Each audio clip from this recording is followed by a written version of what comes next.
A messy scene on Western Avenue in Toledo Monday morning. Neighbors telling us that they're tired of people and their careless driving. Shattered glass, a flipped car, and its tire performing a balancing act. This was the scene on Western Avenue in Toledo Monday morning. Looks pretty bad. Like the one car is smashed. 13 Action News obtained footage showing the moments leading up to this wreck. A car comes traveling down Western Avenue towards the Anthony Wayne Trail and slams into one parked car, starts to roll, and hits another parked car. We spoke to the owner of two cars that were hit. Take a look at this car next to me. He says that he just got this car 3 months ago and that back completely smashed in. But take a look at this car as well. That windshield completely shattered, as well as that taillight. And then look at the ground, and across Western Avenue, we're seeing glass and debris sprayed all over. Despite the aftermath, the Toledo Police Department says there were only minor injuries. Dustin Miller is the owner of both cars that were hit. He says he was trying to help the person trapped inside the car and hurt his hand in the process. It was about 6:45. I was just getting up, getting ready to take kids to school. We heard a loud crash.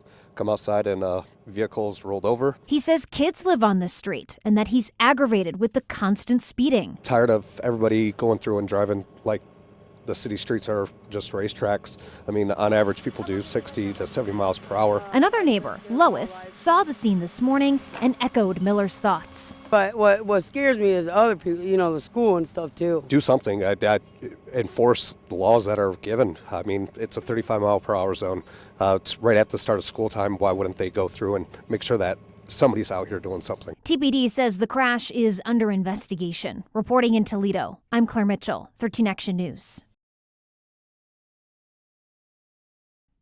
Kyra and her baby Marley have settled in well to their home here at Hooves in Swanton.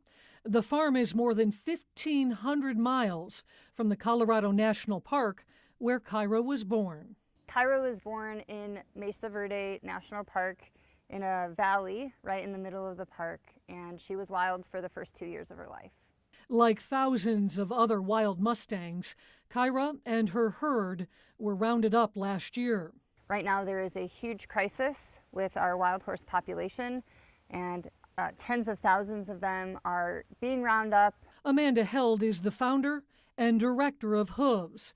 She first learned of Kyra's story through social media. When I saw the Facebook post, something inside of me said, you need to rescue this horse. Amanda and her husband made the trip to Colorado to pick up Kyra last fall, and it was quickly clear she was pregnant.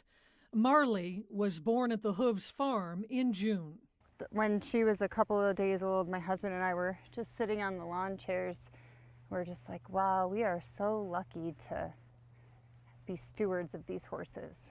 One of the things that makes these two so special is their coloring. Kyra's coloring is called Perlino, so it's a cream color with a little bit of a red tint and ice blue eyes. And horses have that coloring when they have the double dilute gene. And Amanda says Marley's coloring marks the end of an era.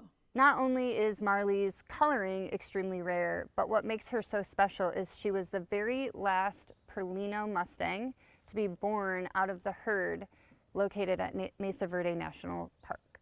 Kyra is a quick study, and she's adjusted well to life with people. Marley is following in her mother's hoof prints. The two are learning a few tricks, and they will soon be part of the work here to help veterans. I believe that Kyra and Marley are going to have a chance not only to impact the veterans that come to Hooves, but on a national platform as ambassadors for our wild horses and the power that they bring to the therapeutic sector. When a human comes in and they hear the story of resilience, they say, wow, if this horse can overcome so much, then I must be able to overcome it as well.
From beginner to expert, water sports like paddleboarding and kayaking have gained some notable popularity for their adaptability.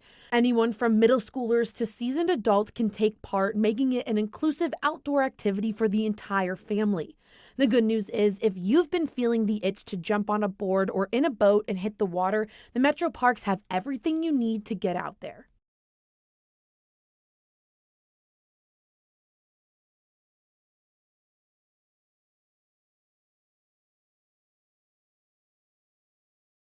And for those who may be paddleboard or kayak curious, you don't have to go at it alone. Outdoor skills interpreter Amanda Demalski says there are beginner classes you can try out and figure out what fits you best.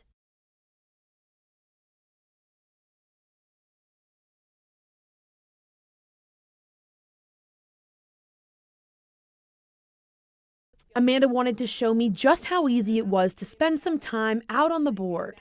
We're just gonna go on a nice, relaxing paddle around the lake in my work clothes. And for those DIYers who may be new to these water sports, it's as simple as the easiest way to do it is to roll onto your knees, kind of your hands and knees situation, and then bring your paddle with you. Stand straight up and look up. Don't look down, you'll go where you look. Okay. So, don't want to go down, that's for sure. You can do it in one smooth motion or kind of one leg at a time. There you go. And then stand straight up, look up. Great. Good morning. It might feel like every single time we talk, the fire's getting worse, but I just spoke to one of the crew members and he tells me that they're letting the roof burn down because what do roofs do? They stop water from coming into a house, right? So they're letting that roof burn down right now so they can get the water inside the home and extinguish the flames from the top down. Now, originally, crews arrived on scene and saw flames coming out of the first and second floors of the White House over there. And while crews were battling those flames, the fire then spread to this blue house, which is actively on fire. You can see right now.